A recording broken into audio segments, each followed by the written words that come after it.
que je m'intéresse maintenant aux modalités et aux conditions strictes que la Chambre devrait imposer. Nous avançons également que toute mise en liberté provisoire devrait être octroyée seulement sur la base de conditions strictes. Et ces conditions devraient en fait avoir trois objectifs.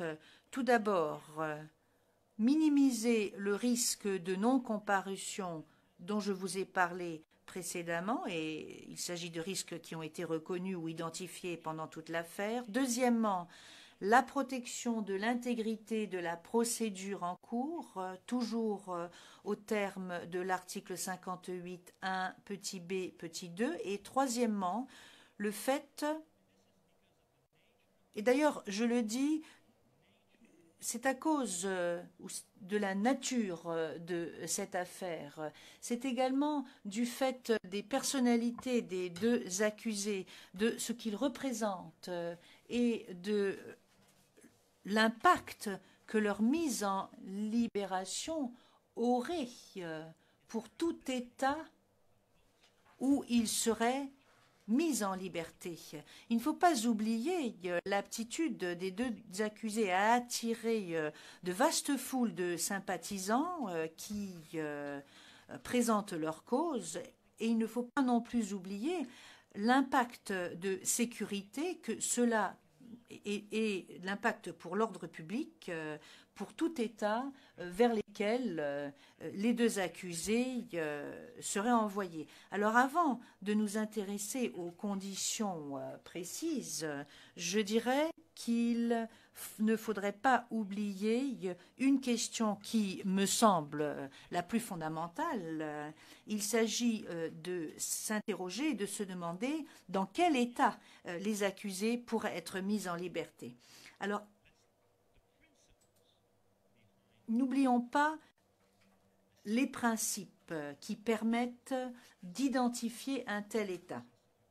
Il s'agit de principes juridiques. Car avant d'octroyer la mise en liberté conditionnelle d'un accusé, la Chambre doit, dans un premier temps, identifier un État qui sera disposé à accepter le dit accusé.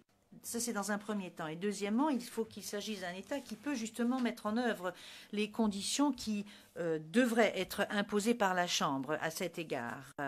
Et j'aimerais vous rappeler les principes qui ont été réitérés par la décision de la Chambre d'appel dans l'affaire principale Bemba. Je fais référence aux paragraphes 2, 104 et 106 de la décision 631. En conséquence, avant d'imposer des conditions en application de la règle 119.3 et de la norme 51 du règlement de la Cour, la Chambre doit dans un premier temps demander des observations aux États pertinents tels que l'État hôte et l'État vers lequel la personne en question sera mise en liberté. La Chambre ne peut pas tout simplement choisir un État et préciser les conditions sans obtenir une confirmation de la part de l'État, confirmation au sujet des conditions qui seront respectées. Agir ainsi irait à l'encontre de ce qui a été énoncé très clairement par la Chambre d'appel dans l'affaire Bemba, et je cite, « La Chambre préliminaire a commis une erreur en octroyant la mise en liberté conditionnelle sans pour autant préciser les conditions appropriées qui rendent cette mise en liberté conditionnelle viable, en identifiant l'État vers lequel M. Bemba pourrait être mis en liberté et en demandant ou en s'interrogeant pour savoir si l'État sera à même de mettre en œuvre les conditions imposées par la Cour. Il s'agit du paragraphe 106 de la décision 631. Et je pense également que c'est enfoncer des portes ouvertes que de dire que l'accusé ne devrait être mis en liberté que dans un État partie du statut de Rome, parce que sinon il serait hors d'atteinte par rapport à la Cour. Et nous avançons qu'un tel État partie devrait se trouver en Europe, proche du siège de la Cour, et ce afin de faciliter la présence de l'accusé ici à La Haye. Et à ce sujet, je souhaiterais faire référence à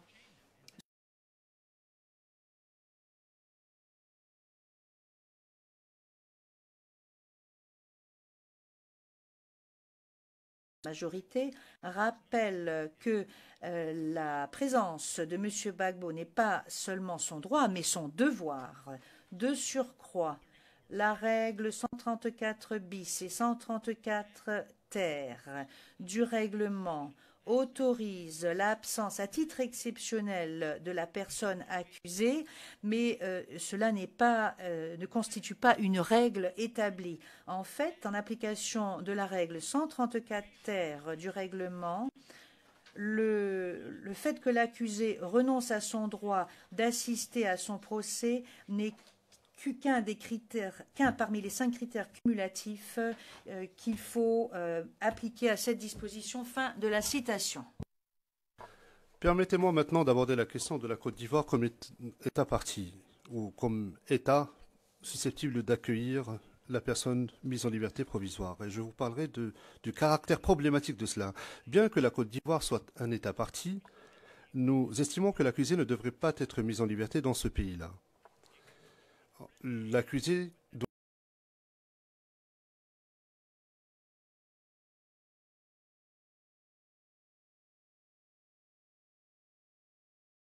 que l'accusé ne puisse continuer d'être présent à son procès et l'on ne pourrait le forcer à le faire. Pourquoi cela? Eh bien, parce qu'il y a un mandat d'arrêt délivré par la CPI qui est toujours pendant à l'encontre de Mme Simone Gbagbo. Il en va de même d'une demande en transfèrement à la Cour. Et ce, en dépit du fait que l'affaire a été jugée recevable par la Chambre préliminaire 1 et la Chambre d'appel en décembre 2014 et en mai 2015 respectivement. Qu'à cela ne tienne, en dépit de la décision relative à la recevabilité, le président Alassane Ouattara de Côte d'Ivoire a déclaré le 4 février 2016 qu'il n'enverrait plus de nouveaux Ivoiriens devant la CPI. Pourquoi? Parce que la Côte d'Ivoire avait un système judiciaire qui fonctionnait. Et le 28 mars 2017, Mme Simone Gbagbo a été acquittée des crimes contre l'humanité et des crimes de guerre par la Cour d'assises d'Abidjan. Décision qui a été renversée le 26 juillet 2018 par la Cour suprême de Côte d'Ivoire, ce qui laisse présager de nouvelles procédures.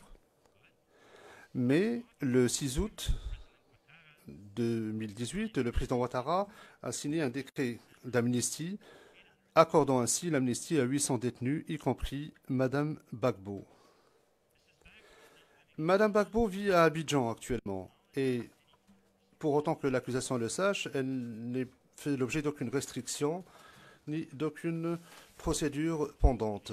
Récemment, la Chambre préliminaire 2 a demandé au greffier de demander aux autorités ivoiriennes de lui envoyer des informations pertinentes qui pourraient avoir une incidence sur la recevabilité de l'affaire. Et l'accusation n'a toujours pas été informée de ces informations. En tout cas, l'accusation n'est pas au courant de quelque information qui aurait été fournie au greffe, que ce soit. En outre, il y a d'autres États parties qui ne respectent pas les ordonnances délivrées par la Cour en matière d'exécution de mandat d'arrêt. Et cela indique que l'accusé ne pourrait être libéré dans de tels pays. Et il en va de même pour les États qui ont déclaré publiquement que M. Gbagbo devait être relâché. Il y a des dirigeants africains qui ont tenu de tels propos. Je ne vais pas revenir sur le cas de l'Ouganda, parce que la question a déjà été tranchée, mais nous estimons néanmoins qu'elle est toujours pertinente. Par conséquent, l'État où l'accusé pourrait éventuellement être relâché devrait être un État partie qui se trouverait donc en Europe et qui serait très près du siège de la Cour. Ainsi, l'on pourrait faciliter la présence continue de l'accusé au procès. En outre, et je crois que c'est un élément très important à retenir, Eu égard aux difficultés, au caractère pratique qui consiste à identifier un État disposé à accepter et en mesure de mettre en œuvre des conditions de surveillance imposées par la Chambre, nous recommandons vivement que l'État ainsi identifié devrait être le même, et ce tout au long de la procédure.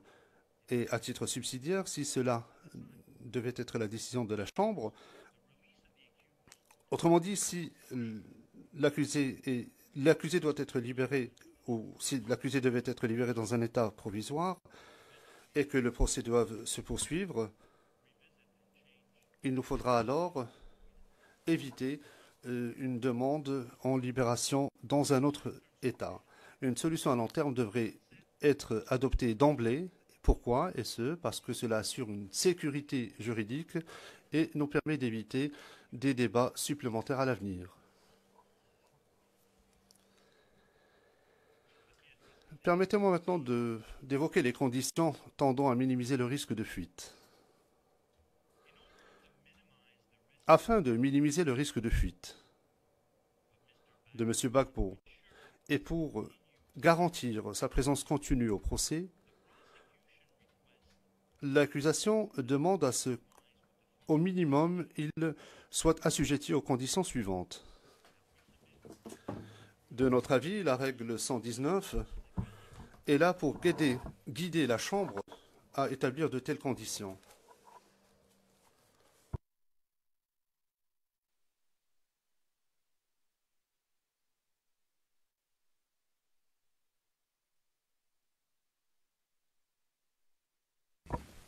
Sorry, there's a debate about certain.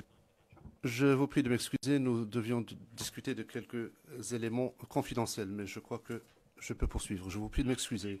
Je disais donc que la règle 119 est là pour nous guider à imposer de telles conditions. Et je vous demanderai de faire fi de la demande en expurgation qui vient d'être envoyée.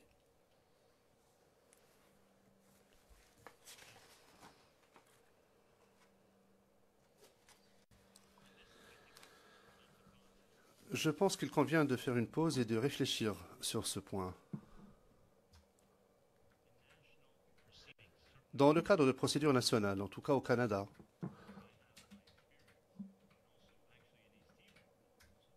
au Timor oriental également,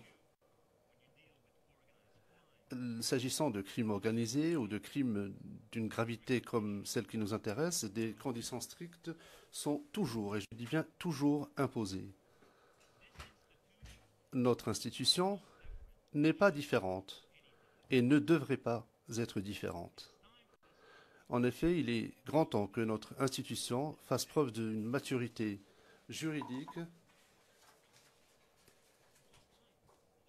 et en imposant des conditions strictes qui sont nécessaires et qu'elle applique ces conditions comme cela est prévu à la règle 119. Cela dit, il y a des difficultés. Il existe des difficultés, mais qui ne peuvent nous empêcher d'adopter ces conditions, car difficiles à adopter. Le juge président, qu'est-ce que vous voulez dire par la maturité juridique? Je ne pense pas que ce soit très poli comme façon de vous exprimer. Enfin, c'est comme ça que je le comprends. Monsieur MacDonald, permettez-moi maintenant de parler des conditions. Ne pas sortir des limites territoriales déterminées par la Chambre préliminaire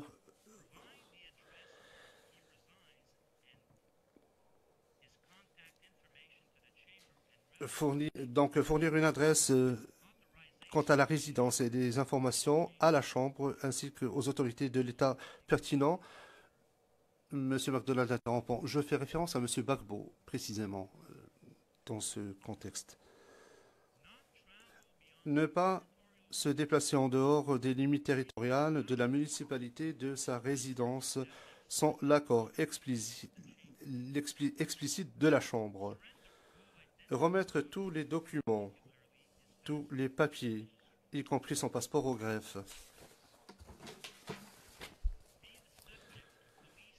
Faire l'objet d'une surveillance policière dans son lieu de résidence ou à titre subsidiaire, porter un bracelet électronique comportant un GPS, par exemple. se présenter sur une base hebdomadaire aux autorités policières de l'État où l'accusé est mis en liberté. Fournir des garanties suffisantes pour garantir sa comparution devant la Cour. Le montant et le mode de paiement doivent être déterminés par la Chambre. Déterminer de concert avec le greffe et l'État en question si nécessaire. Nous estimons que même si l'accusé est indigent, peut recueillir les fonds nécessaires qui peuvent être déposés auprès du greffe en tant que garantie. Montant qu'il perdrait, qu'il pourrait perdre si l'une ou l'autre des conditions ne sont pas respectées. Il y a évidemment la détention, mais il y a aussi la possibilité de saisir ces sommes. Pour minimiser le risque d'entraver ou de faire obstacle à la procédure par M. Gbagbo ou par ses sympathisants, l'accusation demande à ce que les conditions suivantes lui soient imposées par la Chambre. Qu'il s'abstienne de contacter, soit directement ou indirectement, les témoins de l'accusation qui ont déposé dans le cadre de cette affaire. Et si vous m'autorisez à passer à huis clos partiel, très brièvement, j'aimerais aborder une autre question. Le président passe en huis clos partiel.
La greffière d'audience, nous sommes en audience publique, Monsieur le Président. Le Président, merci. Monsieur MacDonald. Monsieur MacDonald, oui, pardon. Donc, lorsque je parle de contact, il y a une exception, évidemment, les contacts avec le conseil autorisé à le représenter devant cette cour et en conformité avec les protocoles pertinents, notamment le protocole numéro 49 qui concerne la divulgation de l'identité des témoins de l'autre partie et l'utilisation d'informations confidentielles dans le cadre de la procédure ou des enquêtes.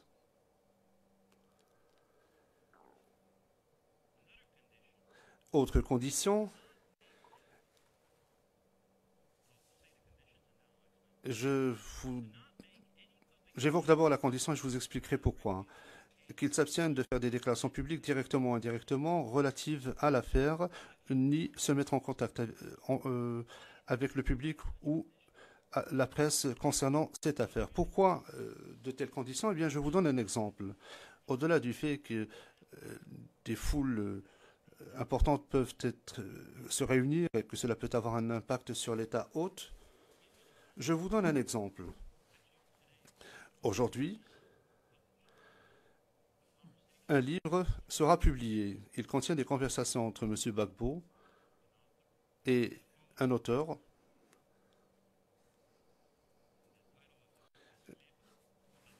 Le livre s'intitule « Livre pour la vérité et la justice ». Je vais citer en français. And this is about the integrity of the Et il est question de l'intégrité de la procédure.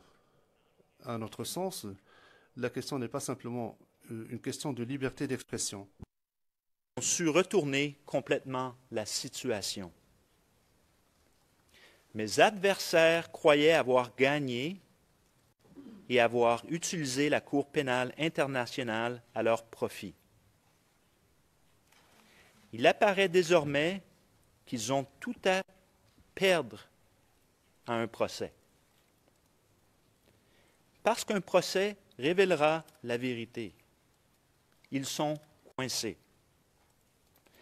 C'est là l'un des grands mérites d'Emmanuel Altit et de son équipe, avoir compris immédiatement quelle avait été la réalité sur le terrain et être parvenu à la donner à voir aux juges. Ils ont détruit la preuve du procureur. Désormais, tout le monde sait que les éléments présentés par le procureur au soutien de ces allégations ne résistent pas à l'analyse.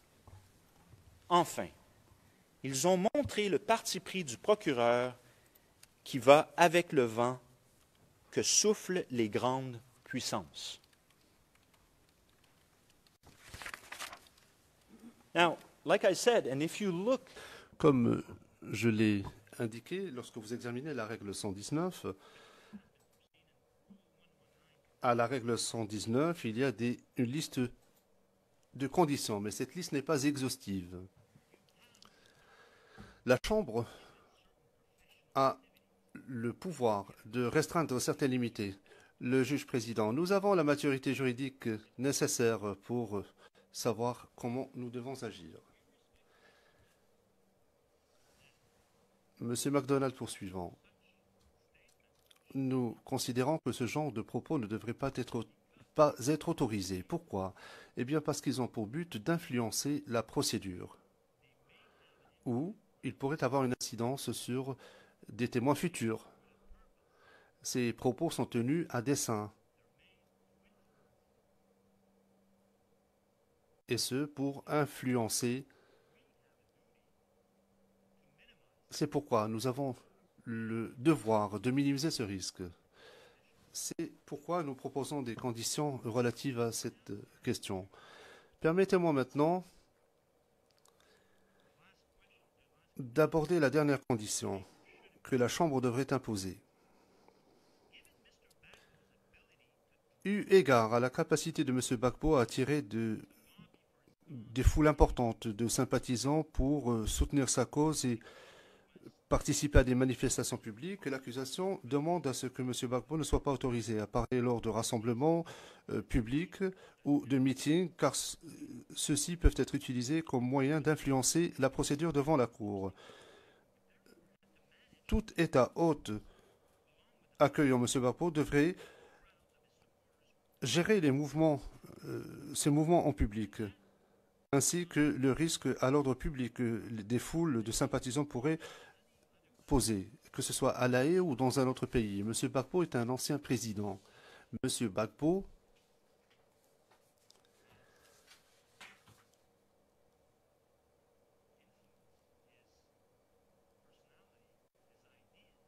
exerce une influence. Sa personnalité, ses idées sont suivies par un nombre important de sympathisants. Par conséquent, la Chambre doit tenir compte de cette réalité. C'est inévitable. Tout État susceptible de l'accueillir pourrait avoir à subir ce genre de pression. Permettez-moi maintenant de me pencher sur la situation de M. Blé Goudet.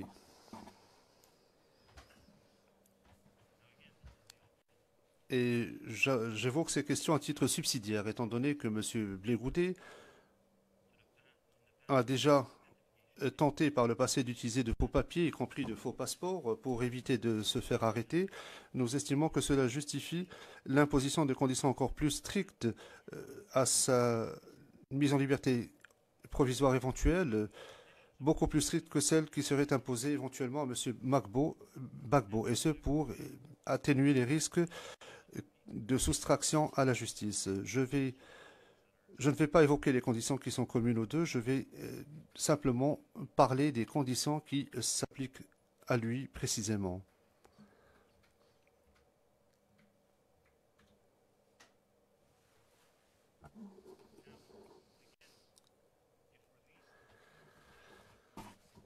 S'il devait être mis en liberté provisoire, il ne devrait pas dépasser les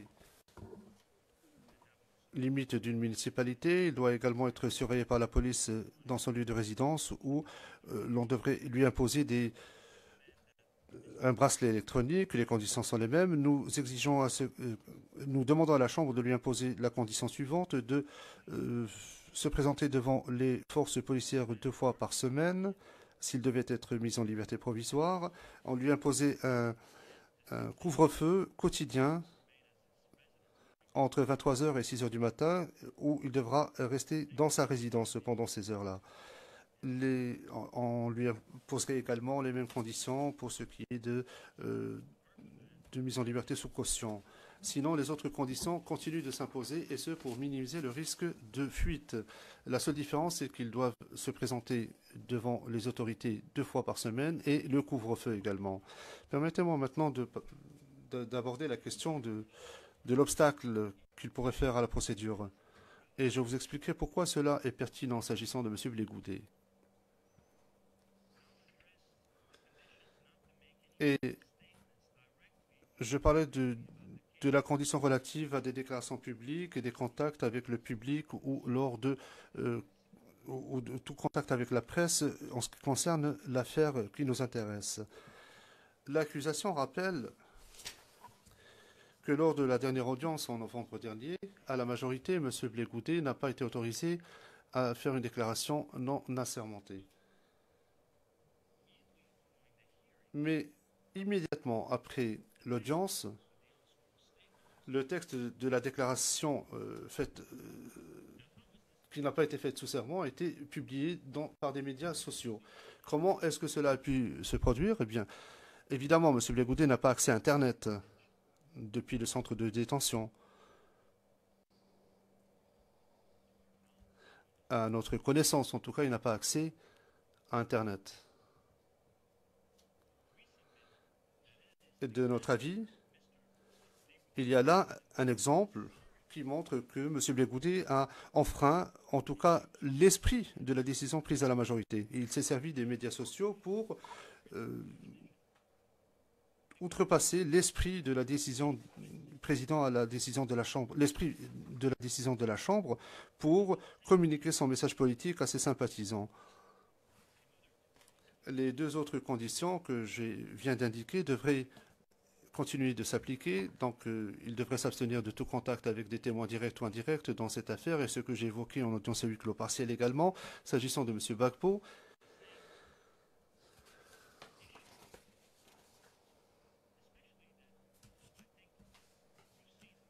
Nous avons vu, dans le cadre de cette affaire, que M. Blégoudet a à l'évidence la capacité d'attirer des foules importantes de sympathisants.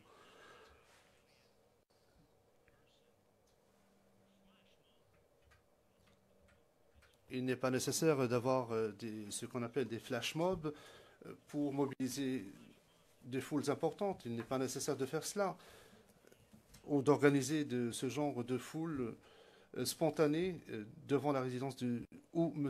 Blégoudet pourrait être présent. Il est important de rappeler la décision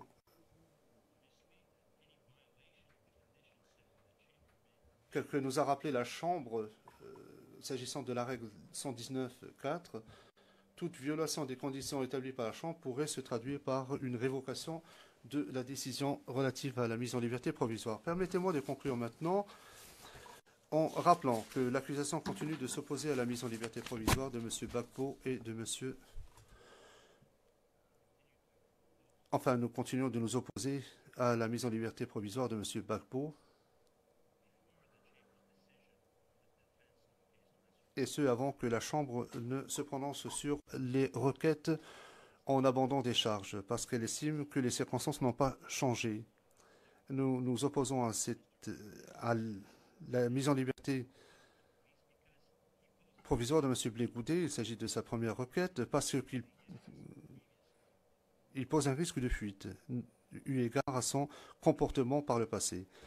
Toutefois, si la Chambre devait décider de d'ordonner la mise en liberté provisoire de l'un ou l'autre, ou les deux accusés. Les conditions que je viens d'évoquer à l'instant devraient à tout le moins être imposées dès l'instant où ils bénéficieront d'une mise en liberté provisoire. Je voudrais maintenant aborder une autre question qui pourrait s'avérer pertinente, nous ne le savons pas, et nous le saurons lorsque la Chambre aura rendu sa décision. En tout état de cause, si la Chambre devait décider de procéder à la mise en liberté provisoire des accusés, avec ou sans condition, l'accusation demande alors à ce que est-ce qu'il y ait un effet suspensif à cette décision, et ce, pour permettre à l'accusation de déposer d'interjeter appel de la décision octroyant la mise en liberté provisoire, et ce, conformément aux articles 82.1b du statut et de la règle 154, paragraphe 1 du règlement de procédure et de preuve. Et si l'accusation devait décider d'interjeter appel de la décision, on attendra donc l'arrêt de la Chambre d'appel sur la requête de l'accusation aux fins d'octroyer un effet suspensif en application de l'article 82.3 du statut et de la règle 156.5 de la règle. Nous demandons également une suspension de la décision relative à la mise en liberté provisoire des accusés en attendant un arrêt éventuel de la Chambre d'appel pour faire en sorte que l'arrêt de la Chambre d'appel ne crée pas une situation irréversible ou une situation qui serait difficile à corriger, voire irréversible, et sans doute irait à l'encontre du sens même de l'appel. Je fais référence à la décision portant la référence ICC 0105-0113, décision 718. L'accusation met en exergue le fait que la Chambre de première instance n'est pas tenue d'autoriser l'effet suspensif qui est un pouvoir réservé à la Chambre d'appel. En revanche, l'accusation demande simplement à la Chambre de première instance de prendre des mesures nécessaires pour éviter que les pouvoirs de la Chambre d'appel soient compromis. La Chambre de première instance dans l'affaire Lubanga avait ce pouvoir, a reconnu ce pouvoir lorsqu'elle a ordonné la mise en liberté provisoire de l'accusé, voire la décision ICC 0104, 0106, 2536. Nous sommes tout à fait au courant de la décision CAR article 70 rendue par Monsieur le Président, et nous rappelons que la Chambre préliminaire avait décidé que la question n'était pas d'actualité, n'était plus pertinente. En l'occurrence, pour éviter un scénario similaire,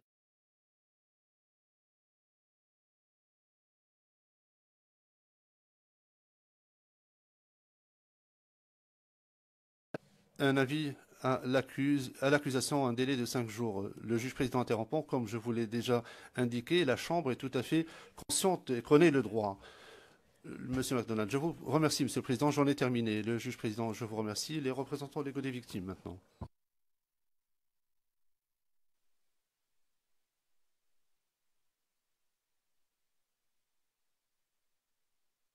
Thank you, Your Honor. Merci, Monsieur le Président. Je pense que je n'en aurai pas plus que 10 à 15 minutes, donc nous pourrons faire une pause vers 11h30. Le Président, nous ferons une pause lorsque nous déciderons de faire une pause, Maître. Merci. Maître Massida, non, j'essayais tout simplement de faire preuve d'amabilité et d'informer la Chambre et les juges de la Chambre de ce que j'avais l'intention de faire pour présenter mes arguments. Monsieur le Président, Madame, Monsieur les juges, les victimes que je représente dans cette affaire ont appris avec une certaine préoccupation que cette audience allait avoir lieu aujourd'hui. Leur préoccupation principale vise le fait que cette demande présentée par les équipes de la défense qui avaient demandé un acquittement ces requêtes sont encore pendantes et ils comprennent que l'audience d'aujourd'hui sera peut-être une audience où les accusés pourraient être acquittés. En ce sens, la représentation légale des victimes est tout à fait d'accord avec le point de vue exprimé par Madame la juge Herrera Carbuccia dans son opinion dissidente, suivant laquelle la Chambre devrait se concentrer pour le moment et déployer ses efforts pour trancher les requêtes de la défense aux fins d'acquittement et que cette audience risque, pour reprendre les termes de Madame la juge Carbuccia, de prédéterminer ou de sembler prédéterminer des questions relatives aux requêtes encore pendantes. Qui plus est, la dernière décision rendue par la Chambre, eu égard à la mise en liberté provisoire, a été rendue le 20 avril 2018, à savoir moins de 9 mois. Et cela donc correspond tout à fait à la limite d'une année prévue par la règle 118.3 du règlement qui a été rappelée par la majorité lors de la convocation de cette audience au paragraphe 9. À cet égard, j'aimerais également insister sur un fait, à savoir la Chambre a un véritable devoir vis-à-vis de toutes les parties et participants. Le devoir étant de faire en sorte d'avoir un procès rapide et d'éviter des arguments non étayés, et cela a été indiqué par cette Chambre dans sa dernière décision eu égard à la mise en liberté provisoire, décision rendue le 20 avril 2018, et j'ai fait référence à la décision 1156 dans sa version expurgée et plus précisément au paragraphe 32 de cette décision. Permettez-moi, Monsieur le Président, de mettre en exergue un fait. Cette audience a été organisée avec très très peu de préavis, ce qui fait que nous n'avons pas pu consulter en bonne et due forme nos clients, ce qui est particulièrement regrettable et fâcheux de mon point de vue, parce que la règle 119, dans son paragraphe 3, règle du règlement de preuve et de procédure, dispose de façon explicite que la Chambre demandera les points de vue ou essaiera d'obtenir les points de vue des victimes, non seulement des victimes qui participent, mais également des victimes qui ont communiqué avec la Cour en l'espèce, et que cela doit être fait avant de modifier toute condition de restriction de liberté des accusés. Au vu de la situation, je me permettrai de vous rappeler que la possibilité de voir octroyer à M. Gbagbo une mise en liberté, même avec des conditions, est une raison de préoccupation grave pour les victimes qui ont participé, qui craignent en fait des répercussions immédiates au vu de la situation politique qui prévaut en Côte d'Ivoire et au vu des menaces dans leur quotidien et au vu du fait qu'il faut prendre en considération les élections générales qui vont être organisées en 2020. Cela est d'autant plus vrai aujourd'hui puisque la Chambre a l'intention de discuter de la détention continue des deux, ou de la poursuite du maintien en détention plutôt des deux accusés. Nous avons eu 2 jours pour nous préparer à cette discussion fort importante. Et ces 2 jours n'ont pas suffi à la représentation légale des victimes pour consulter de façon exhaustive leurs clients, pour prendre en considération leur point de vue et leurs préoccupations, puisqu'il s'agit de centaines de victimes que nous représentons. Et nous aurions aimé leur demander leur point de vue au sujet du maintien en détention des 2 accusés et notamment au sujet des conditions en application de la règle 119.1. Quoi qu'il en soit, je pense qu'il n'est absolument pas approprié de parler dans cette étape de la procédure de la mise en liberté possible des accusés. Qui plus est, je considère qu'il n'est pas approprié et qu'il est même préjudiciable et néfaste pour les intérêts de mes clients de présenter des observations eu égard aux modalités d'une mise en liberté provisoire, des observations au sujet de l'identification des États qui pourraient éventuellement accueillir les accusés, ainsi que les conditions qui devraient être appliquées telles que cela est demandé dans l'ordonnance présentée par la majorité. Il s'agit d'une discussion qui est absolument théorique et nous ne pouvons pas demander aux victimes de prendre en considération dans le vide le plus absolu des arguments au sujet des questions identifiées par la majorité des juges. À mon humble avis, cette approche n'est absolument pas conforme au libellé de la règle 119 du règlement de procédure et de preuve qui, de mon point de vue, exige que l'on sache quelle condamnation pourrait ultérieurement être imposée sans pour autant pouvoir exprimer le point de vue des victimes concernées. Il me semble que cela est une condition préliminaire pour les victimes qui doivent pouvoir exprimer leur point de vue de façon concrète. Alors, je suis tout à fait d'accord en principe avec les types et modalités de conditions qui ont été énoncées par le bureau du procureur. Mais je souhaite me réserver les droits de mes clients qui souhaiteraient ultérieurement intervenir à nouveau. Je souhaiterais pouvoir les consulter en bonne et due forme pour que des propositions concrètes en matière de mise en liberté provisoire soient présentées, et cela inclut également l'identification de l'État où les accusés pourraient être mis en liberté. Quoi qu'il en soit, et eu égard aux conditions, j'aimerais rappeler la décision de la Chambre du 26 septembre 2017. Il s'agit de la 11e décision relative à la détention. J'aimerais également rappeler la décision numéro 1038 dans sa version expurgée et plus précisément les paragraphes 72 et 73 de la dite décision qui traite de certains des facteurs qui ont d'ores et déjà été identifiés par la Chambre, facteurs qui devraient être pris en considération eu égard à une mise en liberté provisoire. Et notamment, je pense aux conditions A et B de la dite décision. La première de ces conditions qui octroierait aux accusés ou qui ferait en sorte que les accusés devraient être présents au procès. Il est également question d'équité de la procédure, d'équité de la conduite rapide de la procédure, et B, les conditions qui garantiraient que les accusés ne vont pas s'immiscer dans la procédure en cours, et nous pensons que cela doit de toute façon inclure dans toute mesure qui serait octroyée la sécurité ainsi que le bien-être des victimes. Et je fais référence notamment au paragraphe 1, petit b et petit c de la règle 119. En dernier lieu, je marque également mon accord avec l'argument présenté par l'accusation eu égard à l'applicabilité de l'article 58A du statut qui dispose que la détention reste nécessaire au terme des articles 58.1 petit b petit e et 2 et article 62 du statut. À notre avis, la situation n'a absolument pas été modifiée depuis la décision rendue le 20 avril 2018, eu égard à M. Gbagbo.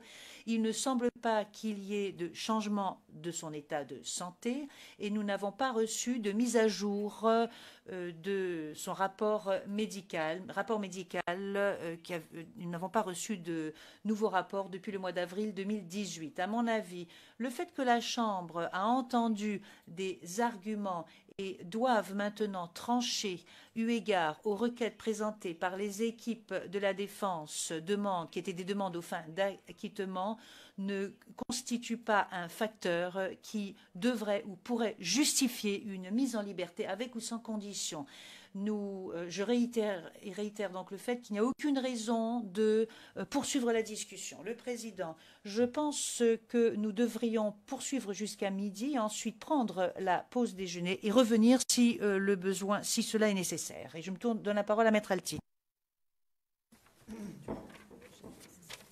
Je voudrais vous indiquer que je vais essayer de terminer à midi. Je n'en suis pas sûr. Je pourrais peut-être dépasser un petit peu, mais je vais faire mon possible pour vous dire le plus de choses en un minimum de temps.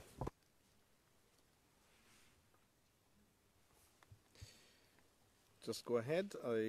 In the afternoon, we will have... Le juge président, allez-y. Cet après-midi, nous aurons un volet d'audience d'1 heure et demie, voire de 2 heures maximum. Mais j'aimerais qu'on en ait qu'on en termine aujourd'hui, à la fin de l'après-midi. on this matter. Merci.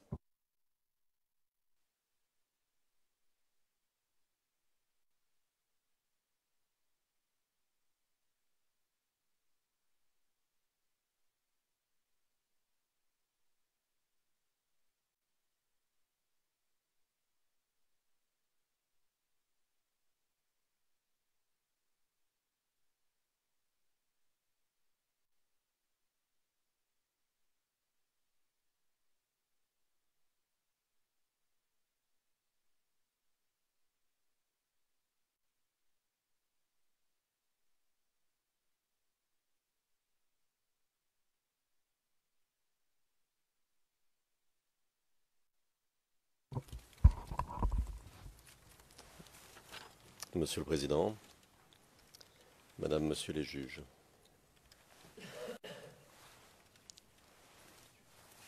vous avez organisé le présent débat dans le cadre du réexamen de la détention prévu à l'article 63 et aux règles 118 et 119 du règlement de procédure et de preuve. La présente audience s'inscrit donc dans le cadre de la discussion commencée lorsque nous avons initié nos demandes de mise en liberté provisoire et en particulier commencé lorsque nous avons déposé notre demande en liberté provisoire le 27 avril 2012. Pour mémoire, c'était l'écriture 105. Ce qui va rappeler ce cadre va nous permettre à nous, défense de Laurent Gbagbo, de vous faire des propositions sur la base de ce que nous avons déjà obtenu, d'autorité étatique dont je vous dirai un mot un peu plus tard.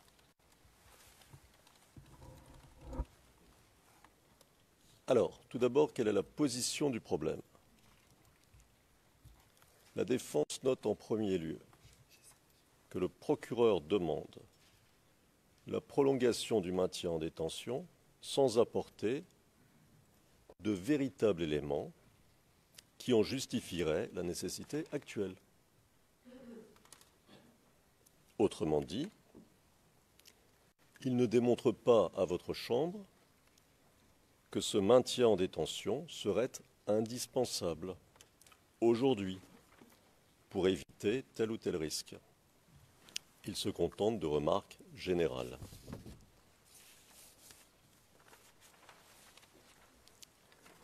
Or, en aucun cas, le procureur ne peut rester les bras croisés et affirmer que rien n'a changé. Pourquoi? Parce que c'est à lui qu'il appartient de prouver que la détention de Laurent Gbagbo serait nécessaire, de prouver que les risques prévus à l'article 58.1 du statut existeraient bien. Et qu'est-ce que ça veut dire, exister bien? Ça veut dire exister de manière concrète, naturellement. C'est la lecture que nous faisons de l'article 58, et c'est la seule lecture de cet article compatible avec les principes essentiels du droit,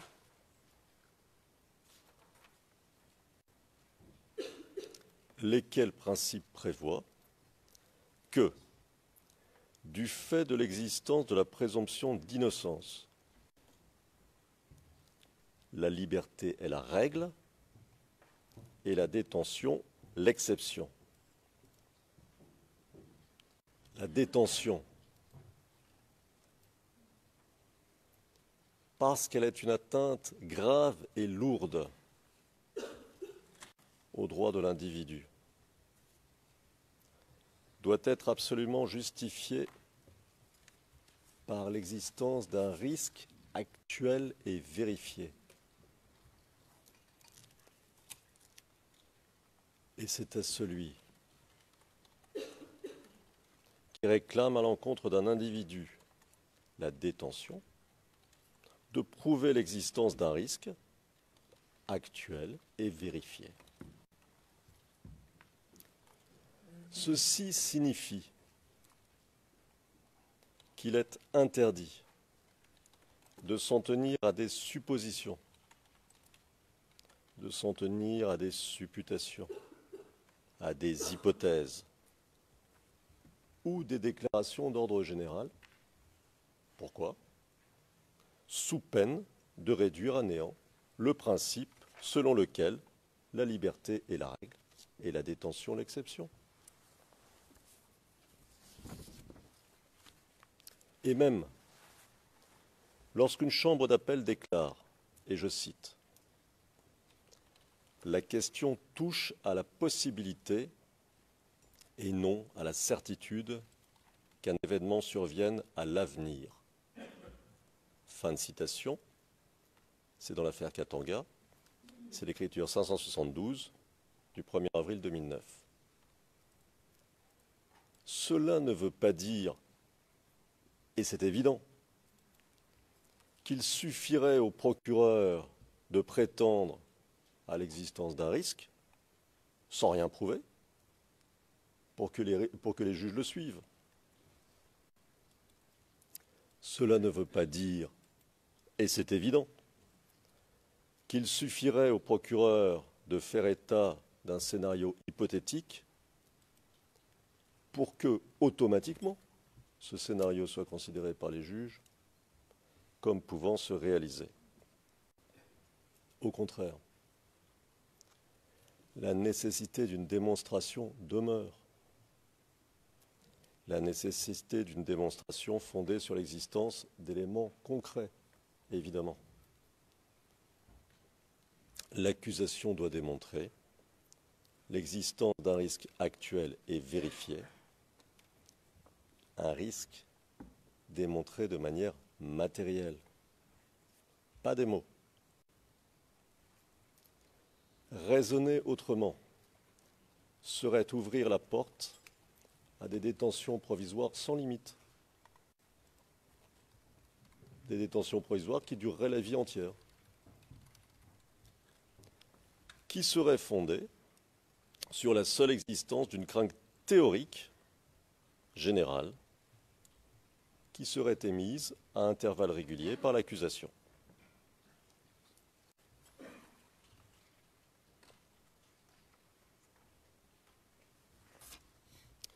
Le droit d'aller et venir, le droit à la liberté, est indissolublement attaché à chacun,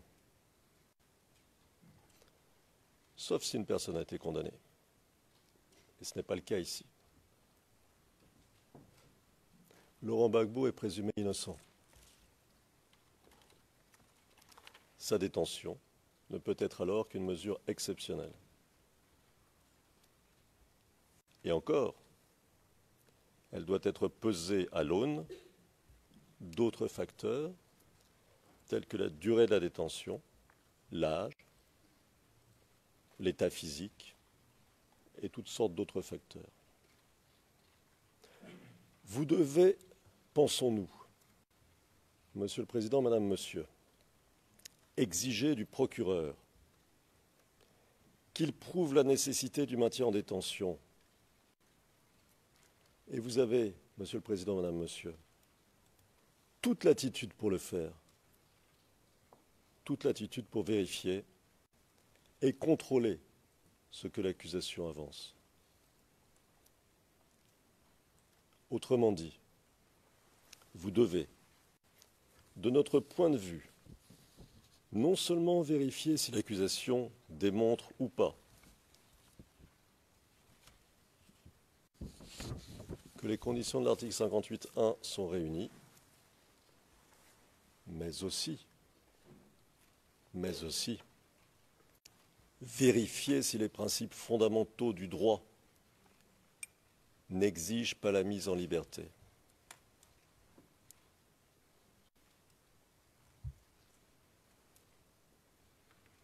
Nous parlons ici d'un droit essentiel de l'individu, la liberté. Et c'est le cœur de votre fonction de juge, de protéger ce droit. devez donc, pour décider ou pas d'une détention provisoire, utiliser le cadre posé par le statut d'une manière qui vous permette d'éviter toute atteinte injustifiée aux droits fondamentaux de l'intéressé.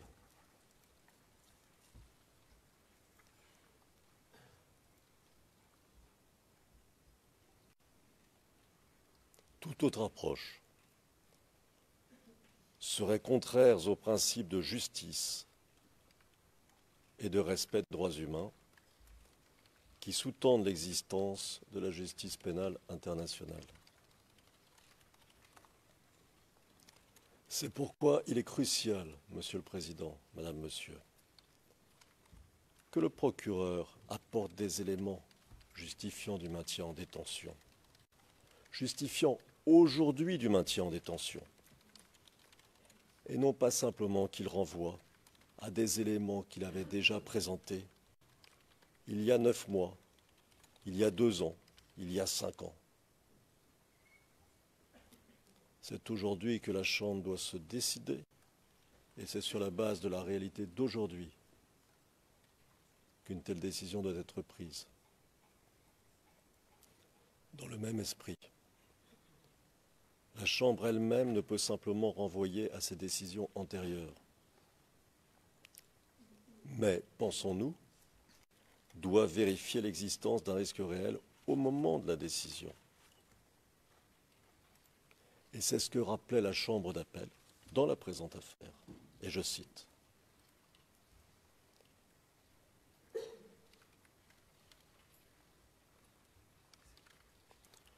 Ce qui est crucial,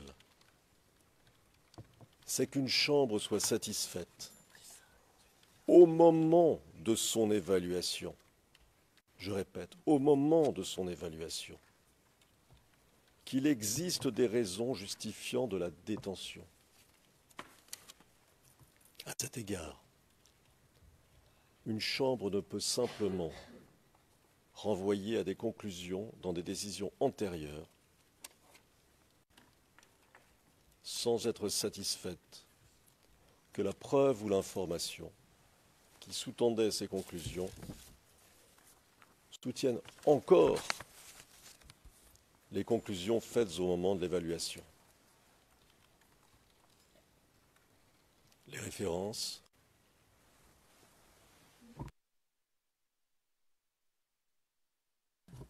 « 992, paragraphe 39.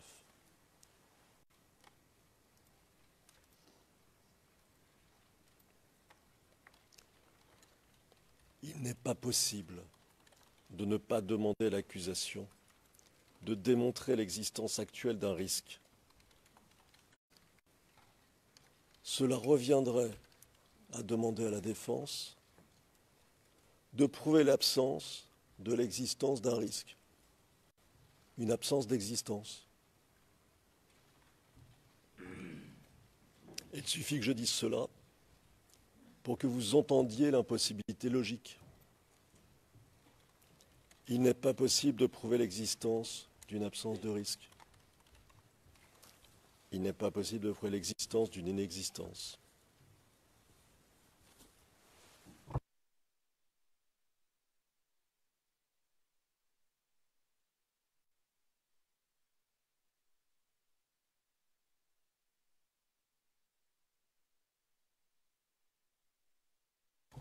Monsieur le Président, Madame, Monsieur, un dernier point sur ce premier développement.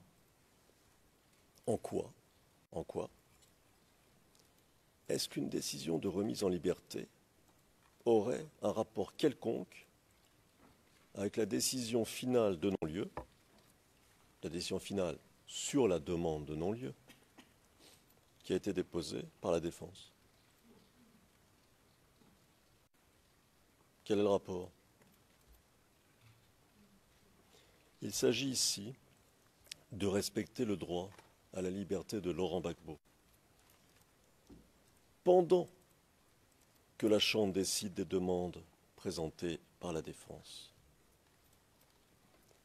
l'appréciation de l'existence des conditions de l'article 58.1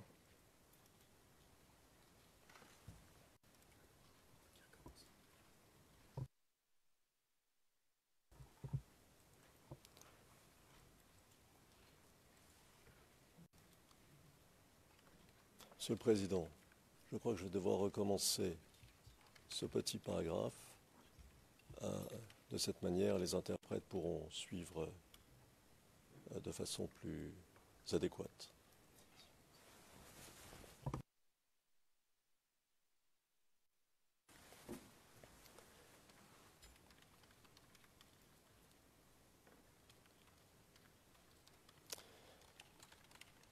Et je reprends. L'appréciation de l'existence des conditions de l'article 58.1 ne peut logiquement être considérée comme une, j'ouvre ici des guillemets, prédétermination, je ferme les guillemets, du fond de l'affaire. Parce que sinon,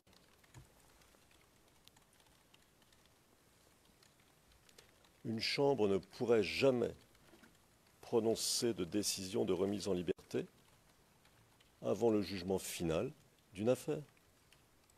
C'est bien évident.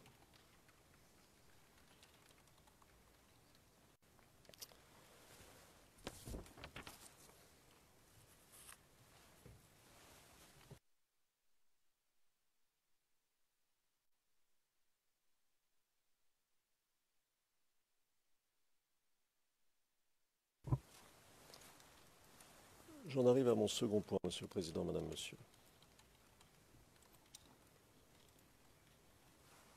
Il s'agit de constater ensemble qu'aucun élément ne justifie la détention.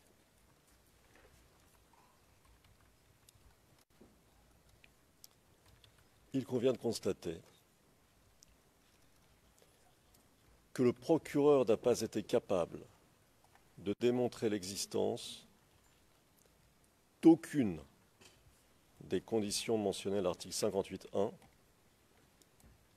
qui pourrait justifier la maintien en détention de Laurent Gbagbo.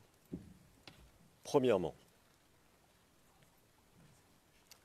concernant l'article 58.1a, 1a,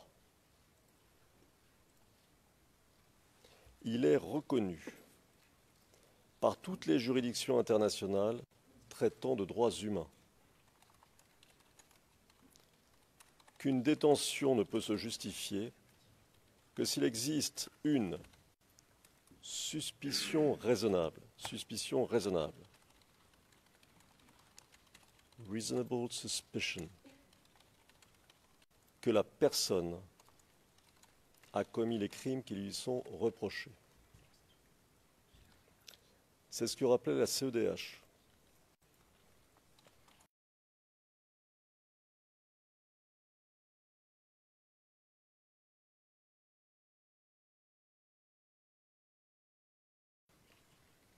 De soupçonner l'individu arrêté d'avoir commis une infraction est une condition essentielle à la légalité du maintien en détention de l'intéressé. Fin de citation. C'est dans Mamadov contre Azerbaïdjan, dans le jugement du 22 mai 2014, au paragraphe 90. Et c'est aussi le point que vous souleviez, Monsieur le Président, le 20 avril 2018. C'est l'annexe à l'écriture 1156, paragraphe 8. Et je vais faire une traduction personnelle, si vous permettez. Je cite. Le caractère raisonnable de la suspicion qui avait conduit à l'arrestation initiale et à la détention subséquente doit être le sujet d'une évaluation continue et doit être examiné dans le cadre de toute demande de remise en liberté. Fin de citation. Or, sur ce point, la Chambre pourra aisément constater, après avoir lu les soumissions non-lieu total que la défense a déposées le 23 juillet 2018, et après avoir entendu les soumissions orales de la défense présentées les 12, 13 et 14 novembre dernier, que le dossier du procureur ne permet pas de fonder une suspicion raisonnable pouvant justifier la détention.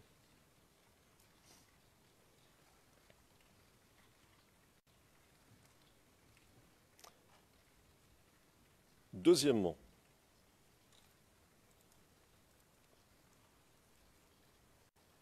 concernant les conditions de l'article 58.1b, Monsieur le Président, Madame, Monsieur, posons-nous la question de savoir si, comme le procureur a pu le dire dans le passé, il existe bien un risque. Lequel risque ne peut être que la soustraction à la justice, compte tenu de l'évaluation du dossier.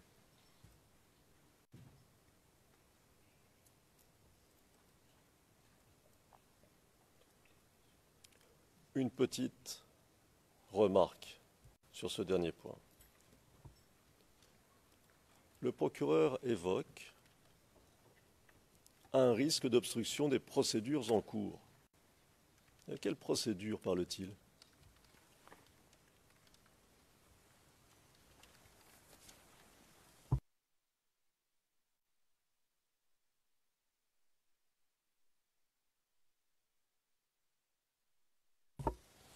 De quelle procédure parle-t-il ?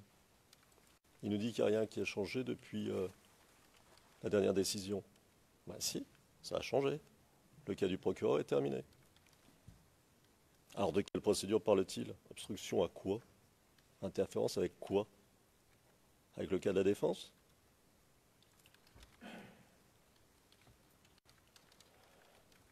Bon, le procureur a oublié que son cas était terminé et que ses enquêtes étaient terminées. Et que la venue de ces témoins a cessé.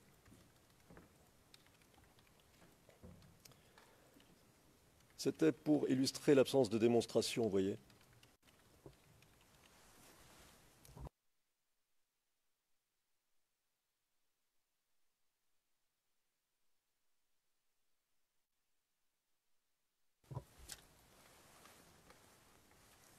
Alors je me tourne un instant avec votre permission, Monsieur le Président, Madame, Monsieur, vers les interprètes pour savoir si tout va bien.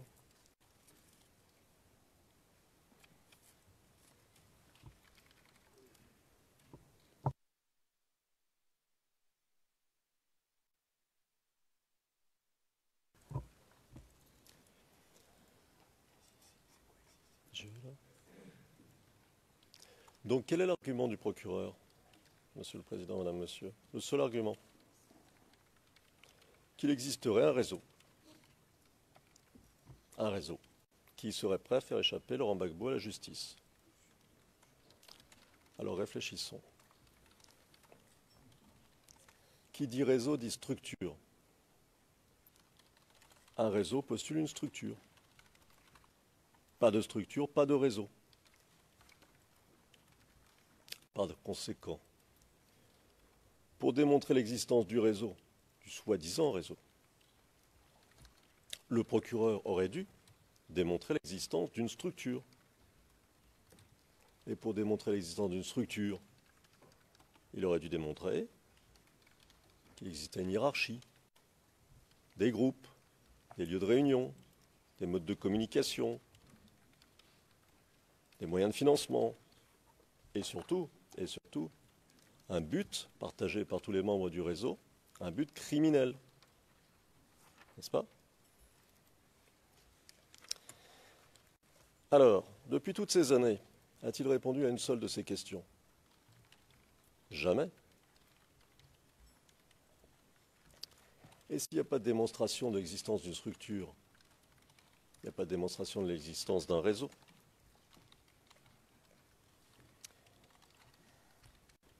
Alors pour contourner la difficulté, le procureur, puisqu'il n'arrive pas à démontrer l'existence d'un réseau, a essayé de se fonder sur le comportement d'individus qui, notoirement, ça n'a rien de caché, ont fait état de leur admiration pour Laurent Gbagbo. Aujourd'hui, après des reculs successifs concernant l'idée même de réseau, la position du procureur est la suivante.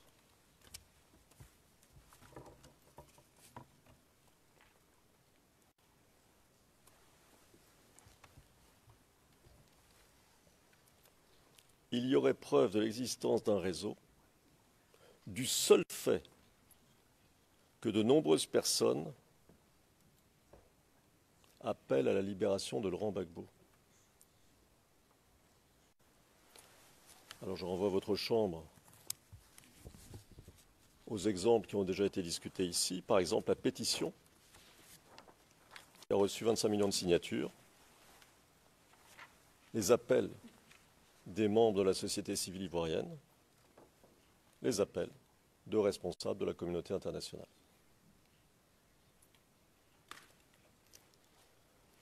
Mais en quoi l'expression d'une opinion par des citoyens prouverait-elle l'existence d'un réseau à visée criminelle? Quel est le rapport? Le procureur ne l'explique jamais.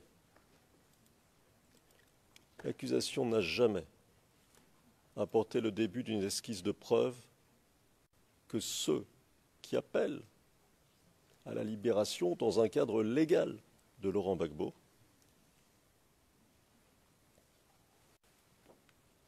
auraient en réalité une intention que l'on pourrait qualifier de criminelle et souhaiteraient le soustraire à la justice.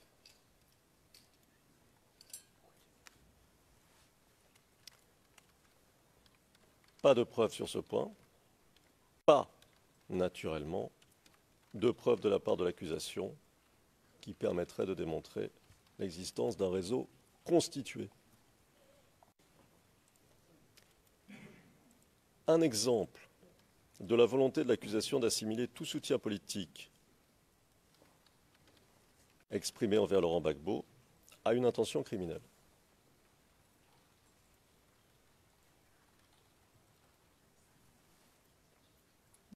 En 2012, le procureur s'est appuyé pour prétendre qu'il existerait un réseau de soutien à Laurent Gbagbo sur un article du New York Times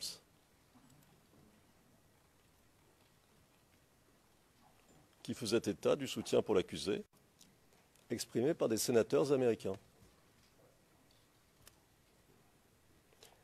Donc si on comprend bien, les sénateurs américains se réunissaient pour réfléchir au meilleur moyen de faire échapper Laurent Gbagbo, de soustraire Laurent Gbagbo à la justice. Ils allaient le cacher où?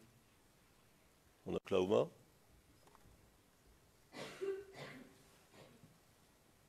Le moins qu'on puisse dire, Monsieur le Président, Madame, Monsieur, c'est qu'il n'y a pas ici de démonstration.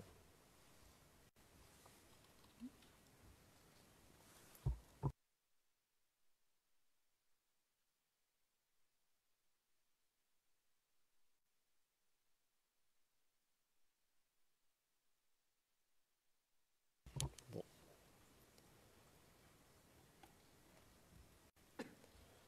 La réalité, Monsieur le Président, Madame, Monsieur, c'est qu'en effet, ceux qui admirent Laurent Gbagbo et qui l'admirent pour son œuvre de démocrate sont nombreux. Ils sont nombreux partout, en Côte d'Ivoire, en Afrique, en France, en Europe et même aux États-Unis.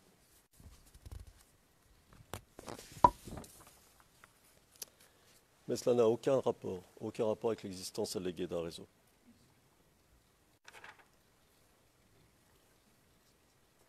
Si vous avez bien entendu l'accusation tout à l'heure, en tout cas comme je l'ai entendu,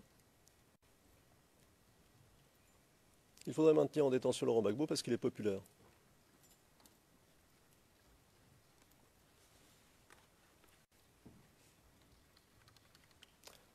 Alors à ce moment-là, comme il est populaire depuis longtemps, et qu'il sera populaire encore très longtemps, il ne sera jamais libéré. Mais ça, ce n'est pas du droit.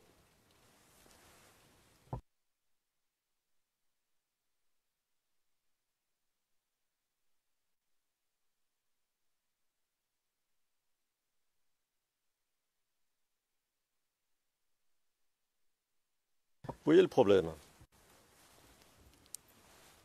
Pour pallier l'absence de démonstration, pour pallier l'absence de tout élément qui irait dans le sens de l'accusation est forcée de jouer avec les concepts, avec les idées, avec la réalité, et par exemple de confondre les admirateurs avec un réseau. Mais ce n'est pas pareil. Ce qui l'amène, et j'ai noté cela tout à l'heure, à dire, page 9,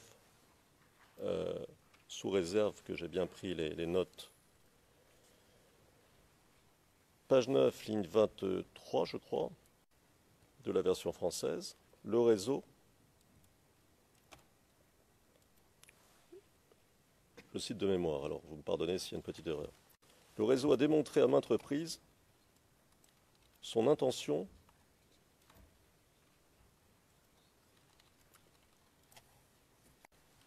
de perturber la procédure.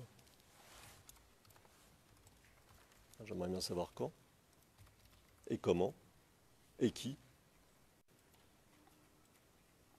Ça, ce sont des mots, ça? Où est la démonstration? Où est la preuve? On parle de la vie d'un homme. Hein. Page 10. Toujours les transcrits d'aujourd'hui en français. Ces sympathisants, donc sympathisants de Laurent Gbagbo, ont déjà démontré qu'ils étaient tout à fait disposés à laminer les orientations données par la Cour. Quand, qui, comment?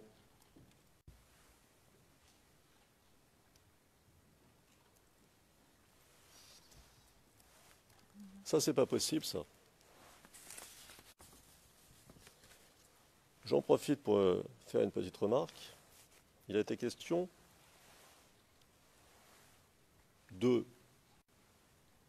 fait que la foule de supporters de Laurent Gbagbo, ce sont des gens simples, des gens qui viennent en effet régulièrement, parce qu'ils veulent exprimer, c'est le seul moyen qu'ils ont d'exprimer leur soutien, leur reconnaissance, un homme politique qui a transformé leur pays, qui a apporté la démocratie. Cette foule de supporters aurait, d'après l'accusation, conduit à au retard d'une audience, ce qui est porté à charge contre l'accusé. Pourquoi, on ne sait pas. Enfin, c'est porté à charge. Écoutez, je me trompe peut-être, mais autant que je sache, le retard ce jour-là n'avait strictement rien à voir avec ça. C'était un problème logistique, si mes souvenirs sont bons.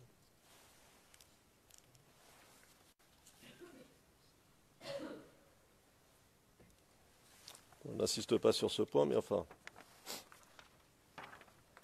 c'est assez révélateur.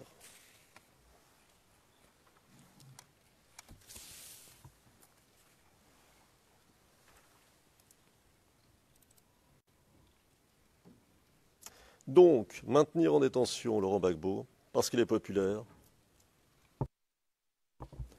n'est à l'évidence ni la lettre, ni l'esprit du statut.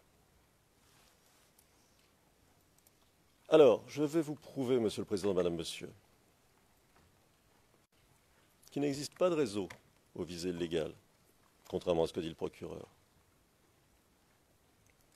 Vous vous souvenez que pour éviter de démontrer l'existence d'un réseau, c'est-à-dire d'une structure, le procureur a parlé d'individus. Alors, il a commencé par confondre le réseau avec le FPI au cours des années, quand on a discuté les demandes successives de mise en liberté. Mais le problème, c'est que le FPI était un parti légal reconnu, qui fait toujours partie du paysage politique ivoirien, et dont les représentants entretiennent des relations avec les représentants de la communauté internationale.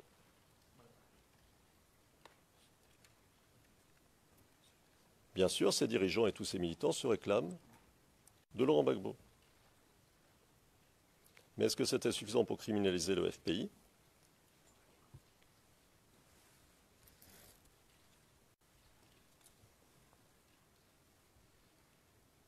À l'évidence, non. Donc le procureur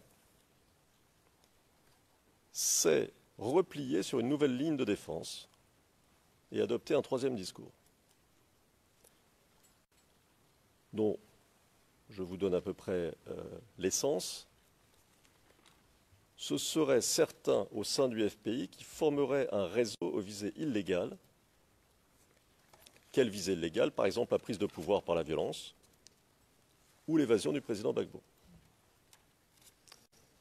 C'est ce qu'il a appelé les FPI hardliners, c'est-à-dire jusqu'au boutiste ou tenant d'une ligne dure. Il n'a jamais, bien sûr, défini ce terme, ni vérifié s'il existait des groupes, ni s'ils partageaient des mêmes objectifs illégaux. Mais c'est là-dessus qu'il a fondé, à la toute fin, son raisonnement pour vous convaincre de maintenir Laurent Gbagbo en détention.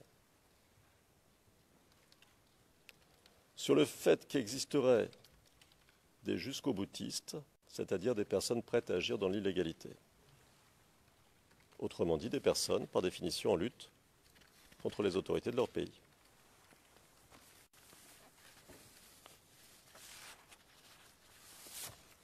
Monsieur le Président, Madame, Monsieur, que constate-t-on aujourd'hui?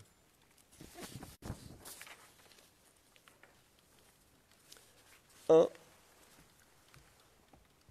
c'est une vision propre au procureur. Personne n'a jamais partagé cette vision. C'est lui qui les appelle des jusqu'au-boutistes. Dans le paysage politique ivoirien, ce sont des politiciens respectés qui dirigent un mouvement légal. Vous aurez noté qu'ici, comme ailleurs, le procureur prend une position politique. Deuxièmement, si ces personnes, Monsieur le Président, si ces personnes dirigeaient un réseau aux visées illégales, on pourrait s'attendre à ce que les représentants de M. Ouattara et les responsables d'autres partis les dénoncent.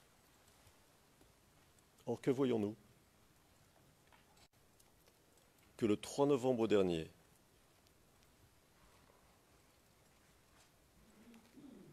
lors des obsèques d'Abdourahmane Sangaré, qui a été présenté de nombreuses fois par le procureur comme un jusqu'au-boutiste,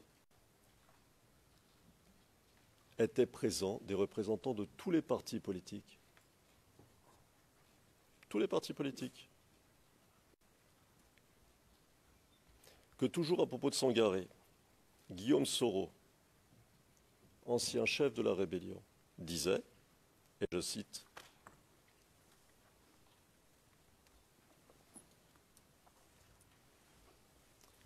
Je salue la mémoire d'un combattant passionné de la démocratie et des libertés individuelles,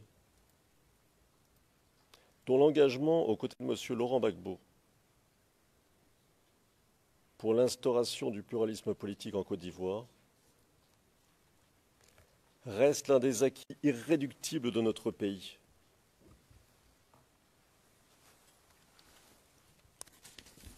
La Côte d'Ivoire perd l'un de ses plus valeureux fils. Je présente mes sincères condoléances à sa famille biologique ainsi qu'à la famille politique du Front populaire ivoirien. Fin de citation.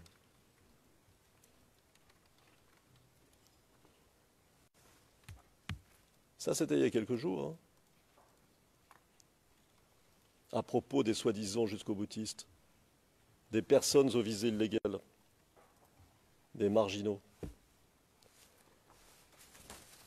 voyez, Monsieur le Président, Madame, Monsieur, le problème de l'absence de démonstration. Toujours aux obsèques de M. Sangaré, c'est le ministre Maurice Bandamant, qui était le porte-parole de la délégation du RHDP, le parti d'Alassane Ouattara,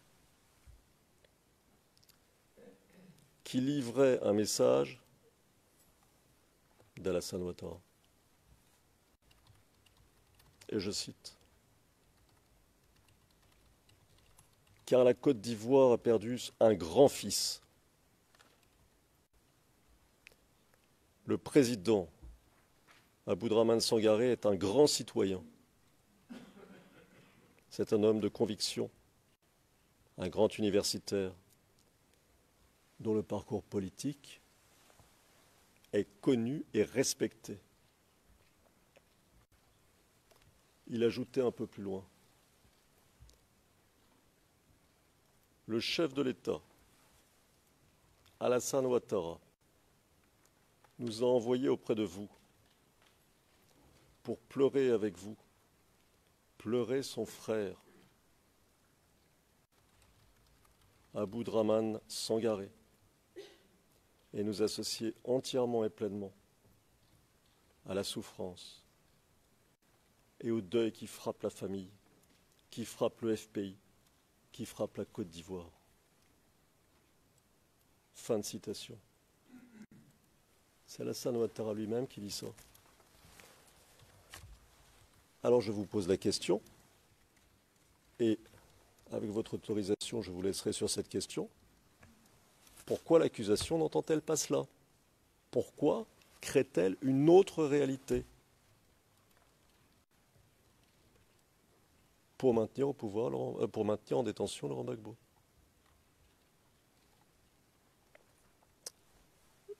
Je vais m'interrompre ici avec votre autorisation, Monsieur le Président.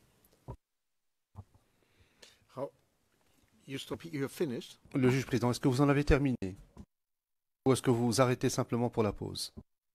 Je stoppe ici du fait du break.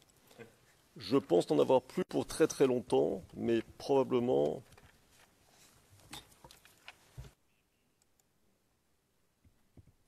une bonne vingtaine de minutes. Le juge président, très bien. Nous allons donc faire la pause déjeuner maintenant. Nous allons reprendre à 13h30 pour un volet qui ne devrait pas prendre plus de 2 heures en tout. Maximum. Merci. L'audience est suspendue.